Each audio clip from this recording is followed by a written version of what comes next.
Nós estamos iniciando uma nova série de mensagens com o tema No Limite. Por que nós estamos propondo essa reflexão? Porque me parece, e eu não sei se você tem prestado atenção nesse sentido, que todos os anos, nessa época, principalmente no mês de novembro, nós repetimos as mesmas sensações. Parece que há uma rotina anual nesse período que nos coloca diante do cansaço, da irritação, da impaciência, do desgaste dos nossos relacionamentos, do tédio, porque tudo que nós não fizemos no ano, nós temos que correr atrás para que nesse período de 30 dias as coisas ainda possam acontecer. Não só isso, mas também tudo aquilo que nos é cobrado. Se você é professor, as atividades da escola, os compromissos na faculdade, todo mundo aqui está correndo incessantemente para salvar o ano e para entregar o ano da melhor forma. E isso tem gerado esse sentimento que se repete todos os anos: cansaço, irritação e uma série de outros sentimentos que a grande maioria de nós experimenta numa época como essa. Agora, duas perguntas eu gostaria de fazer para você com essa série. Primeiro, você se sente assim? Também cansado? No limite? Segundo, por que todos os anos nós repetimos essas mesmas sensações, experiências e sentimentos? Alguém tem que parar para pensar e refletir o porquê disso. Mas é porque é final de ano. É claro, é óbvio, não sei. Algumas coisas nós devemos considerar para que todos os anos a gente viva as mesmas experiências e as mesmas sensações. Todos nós queremos algo, sabe o que é? Férias. Férias. E isso é um sintoma, um diagnóstico de que alguma coisa não está legal na nossa vida. E eu gostaria de estudar junto com você durante esse mês um texto que Paulo escreve aos Filipenses, capítulo 4, do versículo 4 ao versículo 9. Nós vamos estudar e destacar desse texto versículos em resposta a esse sentimento, a essa experiência que nós temos no mês de novembro. Agora, há algumas coisas interessantes ao lermos esse texto que Paulo escreve aos Filipenses. Primeiro, Paulo, quando escreve essa carta, ele está preso. Então, se imagine alguém que tem a sua liberdade tolhida, ele está numa situação de prisão e ele ainda escreve uma carta a uma comunidade. E nessa carta que ele escreve à comunidade, ele vai falar, em primeiro lugar, sobre o exemplo de Cristo, olhando para Cristo e tendo em Cristo o modelo da vida cristã. Por isso que no capítulo 2 ele vai falar sobre o que Cristo é e como ele se encarnou. Há um princípio no capítulo 2 chamado kenosis, que é o esvaziamento de Jesus. Depois ele fala a respeito da vida cristã, da prática cristã, e no final da carta, ele faz algumas considerações bem pontuais em relação ao cotidiano das pessoas. Ele está dizendo o seguinte, como se ele estivesse fazendo recomendações finais, rápidas, bem pontuais sobre a vida. E é exatamente no capítulo 4, o texto que nós vamos ler, que ele tenta fazer uma síntese. Ele falou sobre princípios teológicos da fé cristã, do que a comunidade de Filipenses precisava ouvir, e no final faz algumas recomendações bem específicas, bem objetivas à comunidade. Uma outra informação importante, essa igreja era uma igreja querida pelo apóstolo Paulo. E no início do capítulo 4, ele usa essa expressão, queridos. Há um afeto, ele está dizendo isso para a comunidade com uma preocupação afetiva, olhando para aquelas pessoas e recomendando a essas pessoas exatamente o que o texto diz. E ele diz o seguinte: alegrem-se sempre no Senhor. Novamente direi, alegrem-se. Seja a amabilidade de vocês conhecida por todos. Perto está o Senhor. Não andem ansiosos por coisa alguma, mas em tudo, pelas orações e súplicas, e com ação de graças, apresentem seus pedidos a Deus, e a paz de Deus, que que excede todo entendimento, guardará o coração e a mente de vocês em Cristo Jesus. Finalmente, irmãos, tudo o que for verdadeiro, tudo o que for nobre, tudo o que for correto, tudo o que for puro, tudo o que for amável, tudo o que for de boa fama, se houver algo de excelente ou digno de louvor, pensem nessas coisas. Ponham em prática tudo o que vocês aprenderam, receberam, ouviram e viram em mim. E o Deus de paz estará com vocês. Eu quero destacar na mensagem de hoje o versículo 6 e propor o seguinte tema: vivendo no limite da ansiedade. Vivendo no limite da ansiedade. E essa é a primeira consideração do texto. Eu quero destacar o versículo 6.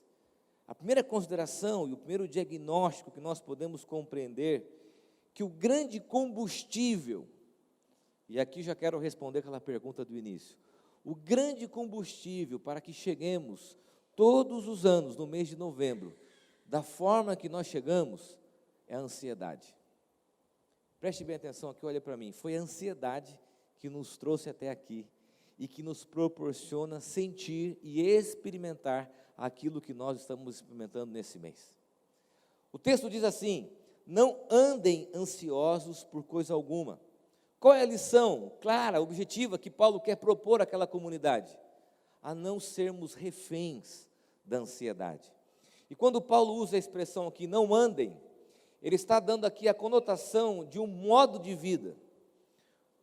Por isso que os estudiosos dizem que ele não está condenando tão somente o aspecto da ansiedade, porque existe uma ansiedade positiva, existe um mecanismo de ansiedade que é importante para nós diante de um perigo, diante de uma coisa boa, de uma viagem, de um sonho, de uma promoção, de um presente. Existe uma ansiedade positiva. Viver com uma pessoa que não tem ansiedade também é desgastante. Mas existe aquela ansiedade que escraviza, aquela ansiedade que rouba de nós o sentido das coisas. E o que Paulo está dizendo, ao nos orientar a não andarmos ansiosos, é que a ansiedade pode se tornar um ponto de escravidão. E aqui, quem estuda o texto, os comentaristas dizem que Paulo está comentando o texto de Mateus capítulo 6, quando Jesus diz para não andarmos ansiosos por coisa alguma também. Ele está fazendo aqui uma referência a esse texto, dizendo, olha, nós não devemos viver ansiosos, andar e ter na ansiedade um modo de vida. Nós temos que compreender que a ansiedade, ela é positiva no aspecto de nos colocar diante de algo novo, mas ela é prejudicial à medida que ela rouba de nós e nos consome, principalmente aquilo que nós estamos experimentando hoje. E aqui eu quero colocar você e eu diante de alguns diagnósticos. A Ana Beatriz Barbosa tem um livro chamado Mentes Ansiosas, e ela diz que nós vivemos na cultura da ansiedade. E a cultura da ansiedade, ela sopra nos nossos ouvidos o seguinte: a vida sempre está à frente. A cultura da ansiedade diz que o melhor está à frente, então nós vivemos sempre na procura do último percurso, da última etapa, só que esse momento nunca chega. Nós vivemos sempre na expectativa de que nós somos incompletos, então nós temos sempre que buscar algo que, na verdade, muitas vezes nós já temos, mas que a cultura da ansiedade nos empurra para o sentimento de que nós só seremos completos se nós tivermos aquilo. Agora, qual que é a aplicação disso? Sabe aquela sensação que a gente sempre compartilha com os amigos, por exemplo, nossa, como o ano passou rápido, não é assim? A gente está conversando com algumas pessoas, nós já estamos em novembro, vocês têm noção disso?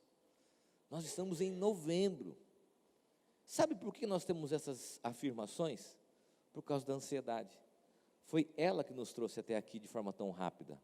É ela que acelera o nosso tempo, é a ansiedade que nos empurra sempre para aquilo que está amanhã, é ela que nos coloca sempre com a sensação de que as coisas estão passando rápido. Por quê? Porque nós queremos ler sempre a última página do livro, porque nós sempre queremos saber o último episódio da série, Porque nós sempre temos que correr atrás daquilo que os terapeutas e as pessoas que estudam a internet chamam de FOMO. A ideia de você ter uma ansiedade gerada pelo conteúdo. Por exemplo, caneta azul. Ontem nós estávamos no carro, os meus filhos, vocês ainda não sabem o que é caneta azul? Minha esposa, eu nem sei o que é caneta azul. É ansiedade gerada por uma informação que nos coloca sempre reféns daquilo que nós não sabemos. Então a gente tem que correr atrás e ainda chegar no domingo ouvir o pastor falar sobre a caneta azul na pregação. Porque é isso que a ansiedade faz com a gente. Ela nos empurra para aquilo que nós não sabemos, para vermos o final do filme, o final do vídeo, sempre para as coisas que nós não temos. Eu me lembrei de uma história, escrevendo essa mensagem, que se repetiu com a minha vida, com os meus filhos, e que traz um pouco do diagnóstico de como nós somos ansiosos. Isso faz parte da nossa natureza humana, e que nós temos que ouvir esse conselho do apóstolo Paulo, de diferenciar a ansiedade positiva da ansiedade que consome, que escraviza. Na minha infância, nós tivemos uma vida muito simples, e uma das coisas mais bacanas que aconteceu na minha infância é quando nós íamos à praia. Só que naquela época nós não tínhamos Airbnb, não tínhamos sites de reservas de hotel. Meu pai tinha uma Brasília, a gente ia bem cedo para a praia, ficávamos o dia todo na praia, sem protetor, ficava depois um camarão, tão vermelho, assado, né? Voltávamos no mesmo dia. Mas a expectativa da viagem era uma coisa assim fabulosa. Nós ficávamos a semana toda. Minha mãe fritava quibe, fazia torta de palmito, arroz com frango. Era uma farofa completa, né? Mas era muito boa. Na época, meu pai parava a Brasília na praia, de ré, abria aquela tampa, que a gente dormia, não tinha cinto de segurança, aquela coisa louca, né? Que a gente vivia. E era demais aquilo, né? A experiência que a gente tem, memórias afetivas de tudo isso. Então eu lembro da minha mãe preparando o quibe, fazendo as coisas, comprando refrigerante, meu pai comprando gelo, aquela farofada, né, enorme, que é uma característica da minha família, que a gente viveu isso na nossa infância. E eu lembro que nós entrávamos no carro, sempre vinha aquela pergunta: falta muito? E deixava meu pai um pouco irritado, né? Só que eram 4 crianças, daqui a pouco, falta muito? Está demorando. E meu pai sempre respondia com as 2 respostas que a gente já deve ter ouvido. Primeiro, quanto mais pergunta, mais demora. Não era isso? E aí você ficava lá perguntando. Segundo, ele falava o seguinte: aproveita a paisagem, olha as coisas da estrada, aproveita. Não tinha celular, tecnologia, tablet no banco de trás, não tinha nem ar-condicionado, existia um negócio chamado quebra-vento. Lembra disso? Se você riu é porque você tem mais de 40 anos, né? Tinha um quebra-vento, chovia, a única solução era o quebra-vento e um pano para limpar o vidro embaçado, né? Mas era uma experiência muito fantástica. E quando nós chegávamos perto da praia, em Peruíbe, nós vimos o mar, toda aquela ansiedade se dissipava. E nós tínhamos os dias mais incríveis da nossa infância. E os meus filhos vieram. E nas viagens que nós fazíamos, eles sempre me perguntavam: pai, falta muito? Qual que era a minha resposta? Quanto mais pergunta, mais demora. Aproveita para olhar a paisagem, aproveita para curtir a viagem. Sabe o que acontece? A ansiedade faz exatamente isso com a gente. Ela tira essa percepção e nos coloca sempre na busca de que o melhor está à frente. Isso não nos completa. Sabe por que nós chegamos aqui como nós chegamos? Por causa da ansiedade. Ela acelerou o nosso tempo. Ela nos deixou cansados. É ela que nos consome e nos faz perguntar sempre, depois de alguma coisa, o que vem depois. Qual é a próxima viagem? Qual é o próximo passeio? Qual é o próximo brinquedo? Quem tem filho sabe muito bem do que eu estou dizendo. Você está sentado, comendo com eles, já estão perguntando o que vão comer depois, o que vão fazer depois. Porque os nossos filhos são reflexos dessa cultura da ansiedade. E aí eu lembro de uma frase do Max Lucado. Ele tem um livro sobre ansiedade. Ele diz o seguinte: a presença da ansiedade é inevitável, mas a prisão da ansiedade é opcional. Paulo identifica a ansiedade como um problema naquela comunidade e de algumas pessoas. Ele diz o seguinte: não andem ansiosos, não vivam ansiosos. E é exatamente isso que Deus está dizendo para nós aqui, para que a gente não chegue aqui em 2020 com os mesmos sentimentos, com as mesmas sensações, com o mesmo cansaço, com a mesma irritação, com o mesmo estresse, com o mesmo tédio, com a mesma impaciência, porque é isso que a ansiedade tem brotado nos nossos corações. Segunda consideração do texto, parece óbvia, ele diz o seguinte: mas em tudo, pela oração e súplicas. Por que Paulo propõe a oração e a súplica? A oração aqui é pedido, oração aqui é pedir a Deus, conversar com Deus, mas súplica, nas traduções, diz respeito ao desabafo. Súplica aqui é gritar, desabafar, é enfatizar a necessidade de algo específico, mas colocar o coração para fora. Há uma distinção nesses dois termos, orar e suplicar. É colocar diante de Deus aquilo que nós precisamos, mas também colocar a nossa angústia para fora. E aqui reside um grande desafio, porque num mundo de tanta agitação, de tanta correria, você chegar para um ansioso e falar para ele que a resposta é a oração, parece um absurdo, parece algo que não é palpável. Você chegar para um ansioso e dizer o seguinte: olha, eu não tenho resposta, vamos orar, porque o ansioso, ele quer ter o controle das coisas. A pessoa ansiosa, ela quer dominar a situação, o percurso, o trajeto. Por isso que Paulo, sabendo disso, fala para a gente: olha, mas em tudo, vocês têm que pedir, orar e suplicar, colocar para fora. Por que Paulo diz isso? Eu entendo porque Paulo diz isso, porque a oração é um constante exercício de descontrole. Puxa, pastor, eu gostaria de ir para um curso de final de semana em um hotel e ter 5, 10 lições práticas sobre ansiedade. Eu queria ter um livro que me falasse como vencer a ansiedade. Eu queria ter coisas mais óbvias, mais práticas. E Paulo e a Bíblia está dizendo que diante da ansiedade nós devemos orar e suplicar. Por quê? Porque a oração é esse exercício de despreendimento, é chegar diante de Deus e falar: Senhor, é teu, não é meu. Não sou eu que tenho o controle, mas é o Senhor que tem o controle. E para uma pessoa ansiosa, isso é terrível. E a oração é esse exercício de depositarmos em Deus, no seu cuidado, no seu amor, na sua graça, na sua providência, aquilo que nós queremos ter o controle. Então preste bem atenção no que eu vou dizer para você.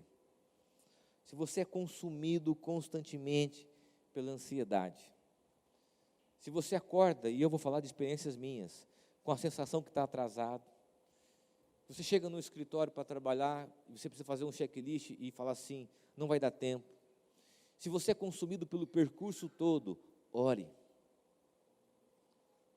suplique, desabafe diante de Deus, diga: Senhor, eu não consigo imaginar o quadro total disso, e a minha ansiedade, eu quero me desprender, eu quero me colocar diante do Senhor.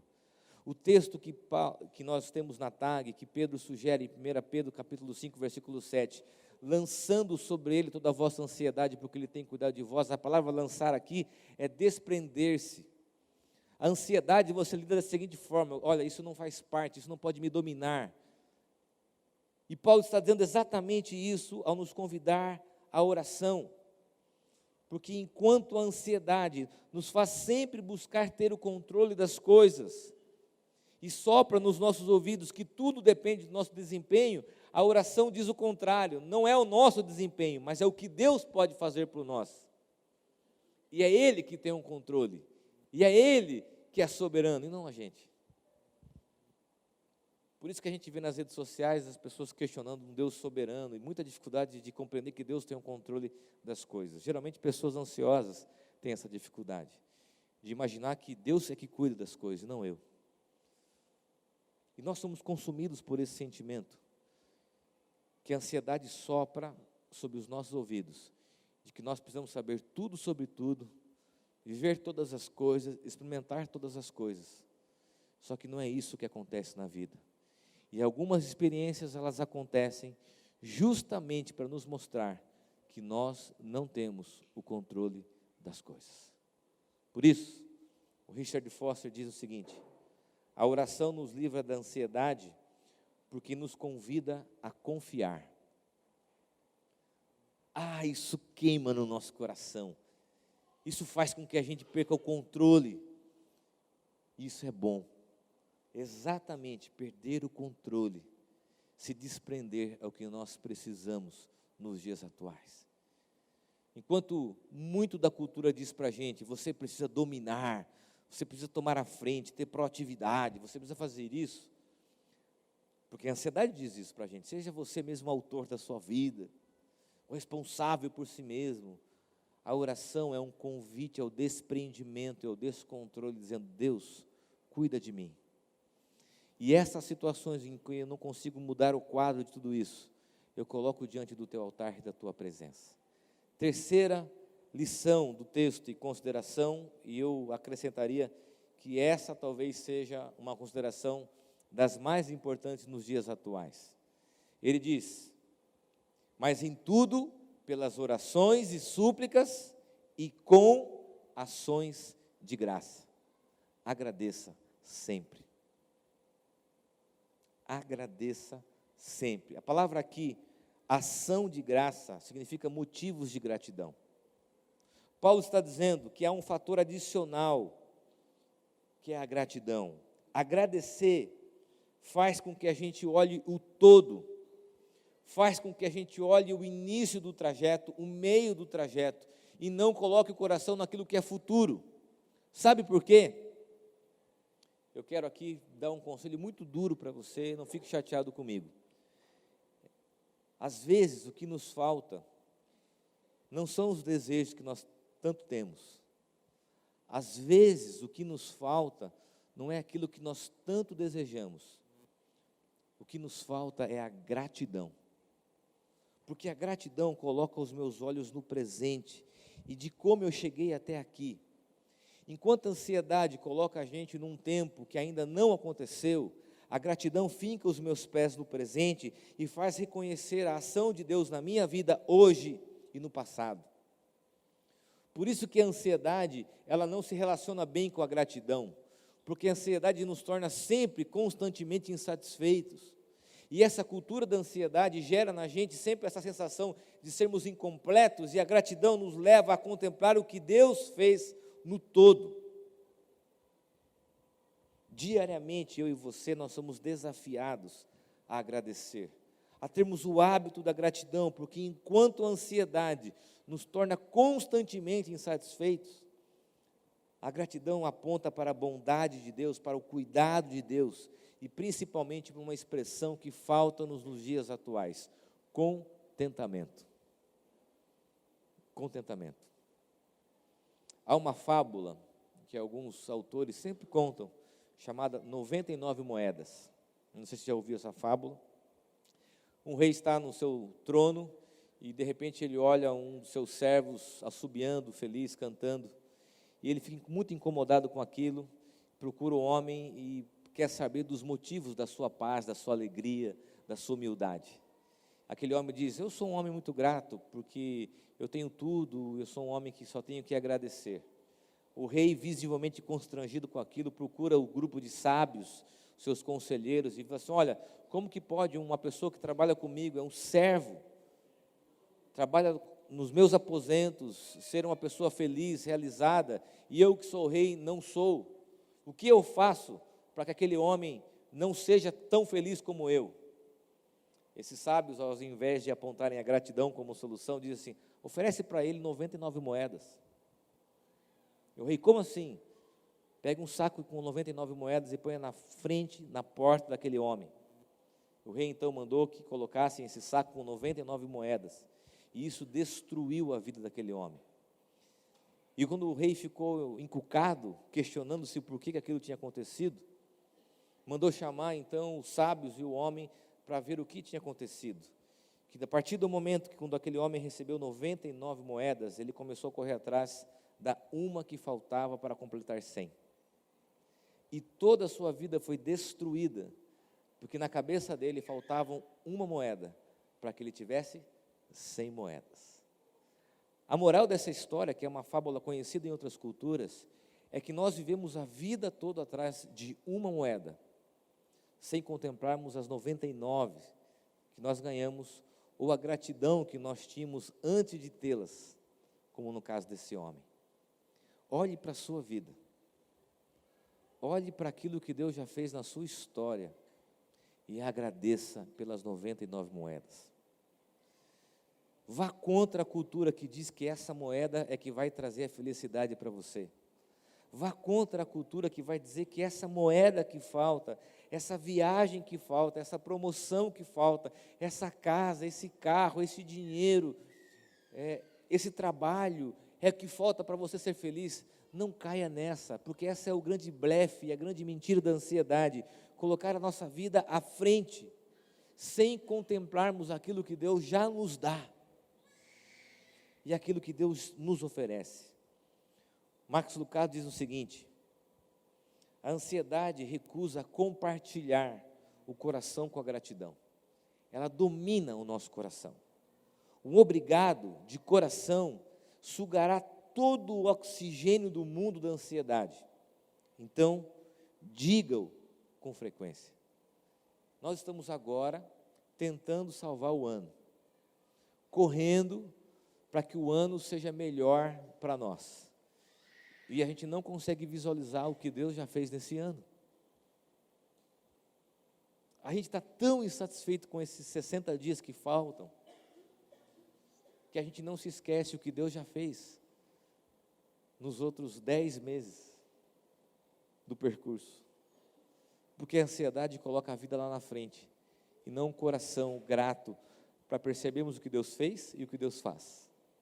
E eu quero terminar com a última expressão que o apóstolo Paulo usa: apresentem seus pedidos a Deus. A expressão aqui é prostonteon, coloque na presença de Deus. Apresentem a Deus, e isso sugere que é necessário a lembrança contínua do cuidado e da presença de Deus. William Barclay, comentando esse texto, diz o seguinte: não há nada muito grande para o poder de Deus, e nem muito pequeno para o seu cuidado paternal. O que a ansiedade diz para a gente? As coisas não vão acontecer, eu preciso fazer do meu jeito. E o cuidado de Deus nos coloca diante de uma outra perspectiva. Olha que interessante. Paulo já havia apontado para Cristo. Paulo já havia ensinado aquela comunidade a respeito da vida cristã. Mas ainda assim, no final da sua carta, ele faz essas recomendações: não andem ansiosos por coisa alguma, mas orem, supliquem com ações de graças. Porque ele sabe que aqui encontra-se o grande desafio da nossa vida e do nosso cotidiano. Lidarmos com ansiedade, com esse combustível que nos trouxe até aqui e que acelerou a nossa vida, para vivermos debaixo do cuidado de Deus, da proteção que nós temos através de Cristo. Eu quero convidar você a fechar os teus olhos. Em primeiro lugar, a você olhar o quão nocivo a ansiedade é para você. Segundo, a você orar, dizer: Senhor, eu apresento diante de Ti os motivos da minha ansiedade. Os filhos consomem a gente, preocupam a gente, a vida financeira, o trabalho, relacionamento, casamento, tantas coisas que consomem a nossa mente. Sabe aquela sensação que a gente tem de deitar na cama e a mente não parar? E você deita sempre com a sensação de que está incompleto, acorda sempre com a sensação de que tem coisas para fazer, e a gente nunca termina. É a ansiedade que nos contaminou e transformou o nosso modo de vida. Não se torne refém da ansiedade. Ore, aquete o seu coração, suplique: Senhor, não quero lidar com isso, está me fazendo mal. É claro que existe a ansiedade patológica, o cuidado médico, o exercício de um profissional. É claro que existe pessoas que não conseguem mais se desarmar da ansiedade, que precisam de uma ajuda médica. Deus se revela nisso também. Mas nós devemos colocar o nosso coração diante de Deus, orarmos e agradecermos, por tudo que nós temos. A ansiedade nos torna insatisfeitos, a gratidão nos torna contentes. A ansiedade nos torna irritados, impacientes. A gratidão torna-nos bondosos, generosos. E esse é o grande desafio da vida. Esse é o grande desafio da vida. Que Deus sopre sobre a sua vida esse seu cuidado, a paz.